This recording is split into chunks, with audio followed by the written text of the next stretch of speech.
నేను జిఆర్ మహర్షి. కశ్మీర్ పహల్గామ్లో నిన్న జరిగిన ఉగ్రదాడి ప్రతి ఒక్కరిని కలిచివేసింది. మతము అడిగి మరీ వాళ్ళు చంపిన విధానాన్ని చూస్తే అసలు భారతదేశంలో అస్థిరత కల్పించడానికి, భారతదేశంలో రెండు మతాల మధ్య ఘర్షణ కల్పించడానికి ఈ ఉగ్రదాడి జరిగినట్టు, దీని వెనక పాకిస్తానే ఉన్నట్టుగా కూడా అందరూ అనుమానిస్తున్నారు. ఇప్పుడేమో భారతదేశంలో ఒక రకమైన ఉద్రిక్త వాతావరణం, అంటే ప్రతి ఒక్కరూ బాధపడుతున్నారు. దీనికి అంతా ఎలా ప్రతీకారం తీర్చుకుంటుంది మన ప్రభుత్వము, ఏం చేస్తుంది అనేది ఆలోచిస్తున్నారు. దీనికి మోదీ గారేమో ఒకవైపు తీవ్ర స్థాయిలో అందరితో కలిసి సమావేశం ఏర్పాటు చేస్తున్నారు. త్రివిధ దళాధిపతులు, హోంమంత్రి రాజ్నాథ్ సింగ్ వీళ్ళందరూ కూడా దీనికి దెబ్బకు దెబ్బ తీర్చుకుంటాం, ప్రతీకారం తీర్చుకుంటాం, ఎవరిని వదిలిపెట్టమని అంటున్నారు. ఆల్రెడీ ఒక ఎన్కౌంటర్ కశ్మీర్లో జరిగి ఇద్దరు ఉగ్రవాదులు చనిపోయారు. వాళ్ళ దగ్గర నుంచి మారణాయుధాలన్నీ స్వాధీనం చేసుకున్నారు.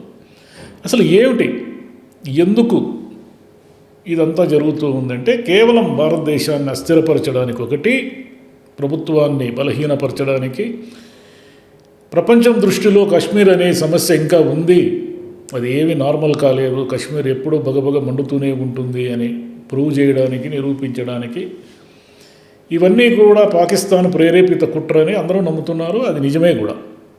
మామూలుగా ఇప్పుడు ప్రపంచంలో ఏం జరుగుతుంది అన్ని దేశాలు భారతదేశం వైపు ఆశ్చర్యంగా చూస్తున్నాయి. పాకిస్తాన్ ఏమో ఒకవైపు అలర్ట్ అయిపోయింది. ఏ క్షణమైనా సర్జికల్ స్ట్రైక్స్, గతంలో పుల్వామా మీద జరిగిన దాడి జరిగినప్పుడు సర్జికల్ స్ట్రైక్స్ ఎలాగైతే జరిగాయో అదే రిపీట్ అవుతుంది అనేది పాకిస్తాన్ ఇప్పుడు అలర్ట్ అయిపోయి తన యుద్ధ విమానాలన్నింటినీ కూడా సరిహద్దులకు తరలిస్తూ ఉంది. అంటే ఏమాత్రము తేడా వచ్చినా రెండు దేశాల మధ్య యుద్ధం వచ్చే ప్రమాదం కూడా ఉంది ఇప్పుడు. అసలు ఈ ఉగ్రదాడి అనేదానికి ఏమిటి మోటివ్ ఏమిటి అంటే, ఒకటి కశ్మీర్ ప్రజలు శాంతిని కోరుకుంటున్నారు. కశ్మీర్ ప్రజలు మళ్ళీ వాళ్ళకేం పంటలు పండవు, అక్కడేం పెద్ద పరిశ్రమలు ఉండవు, ఏముండవు. వాళ్ళు బతికేదే టూరిజం మీద 4 డబ్బులు వస్తే బతుకుతారు. వాళ్ళ ఆర్థిక స్థితి చిన్నాభిన్నమైపోయి ఈ ఉగ్రవాదులంతా విపరీతమైపోయి దాన్ని లా అండ్ ఆర్డర్ ప్రాబ్లం లేకుండా అక్కడ నిరంతరము ఘర్షణలు, గొడవలు, తుపాకీ కాల్పులతో మారుమోగిపోతూ ఉంటే అక్కడ బాగా దారుణంగా నష్టపోయిన వ్యక్తులు ఎవరంటే కశ్మీర్ ప్రజలు. వాళ్ళు ఏమిటంటే వాళ్ళ జీవనోపాధి కష్టమైపోయింది. ఇప్పుడేమో ప్రభుత్వం తీసుకున్న అనేక చర్యల వల్ల కాశ్మీర్లో నార్మల్ పరిస్థితులు ఏర్పడుతున్నాయి.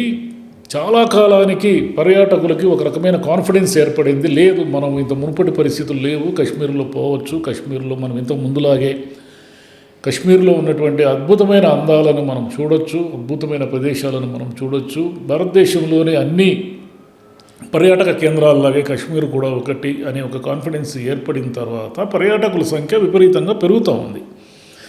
పర్యాటకుల సంఖ్య ఎప్పుడైతే పెరుగుతూ ఉందో కశ్మీర్ ప్రజల ఆర్థిక స్థితి కూడా మారుతూ ఉంది.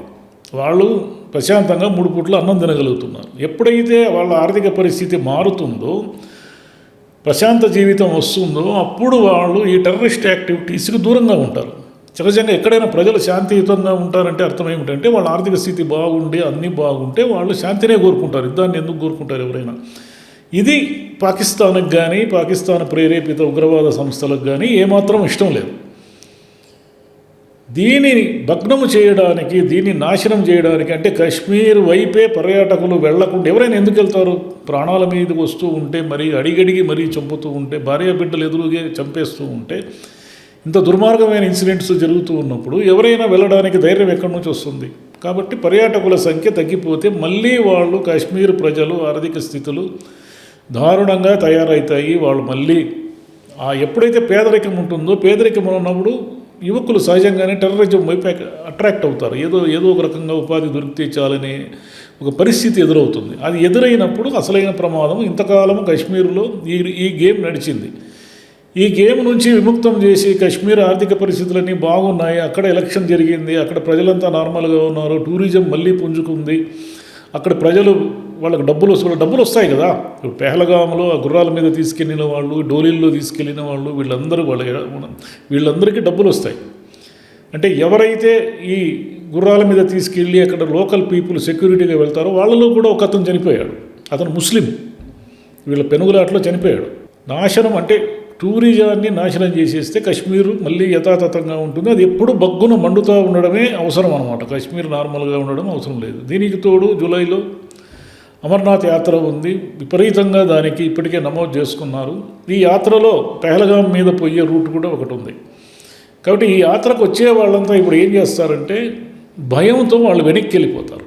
అందరని కాకపోవచ్చు, కానీ అంత నిరంతరము తుపాకుల పహరా మధ్య తుపాకుల సెక్యూరిటీతో ప్రతిసారి అమర్నాథ్ యాత్రికుల మీద ఎక్కడో చోటు దాడులు చేయడానికి ప్రయత్నం జరుగుతుందంటే మతానికి సంబంధించిన ఒక ఆధ్యాత్మిక కేంద్రాలకు వెళ్లకుండా చేసి ఒక అభద్రత సృష్టించడం అనమాట. అమర్నాథ్ యాత్రికులు ఎంత భయపడితే అక్కడ అంత క్లిష్టమైన పరిస్థితులు ఏర్పడతాయి. అమర్నాథ్ యాత్రికులు వెళ్ళే మొత్తం రూట్ అంతా కూడా వాళ్ళకి సాయం చేసేవాళ్ళు ఎవరైనా కానీ అక్కడ లోకల్సే కదా, వాళ్ళందరికీ కూడా 4 డబ్బులు వస్తాయి. తిండి తినడానికి 1 సంవత్సరం పాటు వాళ్ళు బతకడానికి సరిపడా డబ్బులు వస్తాయి. 1 నెల రోజులు పనిచేస్తే వాళ్ళకి డబ్బులు రాకూడదు, వాళ్ళందరూ పేదలుగానే నిరుపేదలుగానే ఉండాలనేది ఈ వ్యూహం. ఇంకోటి ఏమిటంటే మోదీ గారు సౌదీ అరేబియా పర్యటనలో ఉన్నప్పుడు దీన్ని ప్లాన్ చేశారు పక్కాగా.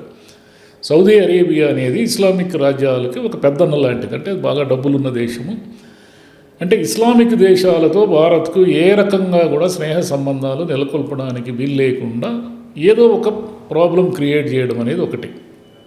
అమెరికా ఉపాధ్యక్షుడు వాన్స్ భారతదేశంలో పర్యటిస్తున్న అంటే ఎవరైనా ప్రముఖులు భారతదేశంలో పర్యటిస్తున్నప్పుడు ఇలాంటి దాడులు చేస్తారు. అంటే ప్రపంచమంతా కూడా అలర్ట్ అయ్యి దాని వైపు చూస్తుందని. ఇంతకుముందు బిల్ క్లింటన్ వచ్చినప్పుడు కూడా దాడి చేశారు. అంతకుముందు సౌదీ అధ్యక్షుడు ఒకసారి పర్యటన చేసినప్పుడు కూడా దాడి చేశారు. ఇప్పుడు కూడా ఏమిటంటే అమెరికా ఉపాధ్యక్షుడు ఈ దేశంలో ఉండగా ఇంత పెద్ద ఉగ్రదాడి జరగడం అనేది అందరూ కూడా అన్ని దేశాలు అలర్ట్ అయ్యే అవకాశం ఉంది. అన్ని దేశాలు కూడా ఏమిటి సమస్య అంటే కశ్మీర్ సమస్య, కశ్మీర్ ఉగ్రవాదులు, కశ్మీర్ తీవ్రవాదులు కశ్మీర్ని నార్మల్గా ఉండనివ్వరు. దీనికి తోడు మతాన్ని అడిగి చంపడం అనేది అతిపెద్ద కుట్ర. అంటే ఏమిటంటే భారతదేశంలో కలిసి ఉన్న 2 మతాల మధ్య అభద్రతని, వాళ్ళ మధ్య ఏదో ఒక రకమైన టెన్షన్ని క్రియేట్ చేయడం, అంటే ద్వేషాన్ని క్రియేట్ చేయడం అన్నమాట. ఏదో ఒక రకమైన ద్వేషాన్ని క్రియేట్ చేయడం. అంటే వీళ్ళు మనకు ఎప్పటికైనా శత్రువులే, వీళ్ళు ఎప్పటికైనా మనల్ని, మన దేశాన్ని మీద దాడి చేసేవాళ్ళే అనే ఒక పిక్చర్ క్రియేట్ చేయడం కోసమే పనిగట్టుకొని మతాన్ని తీసుకొచ్చి దాడి చేశారు.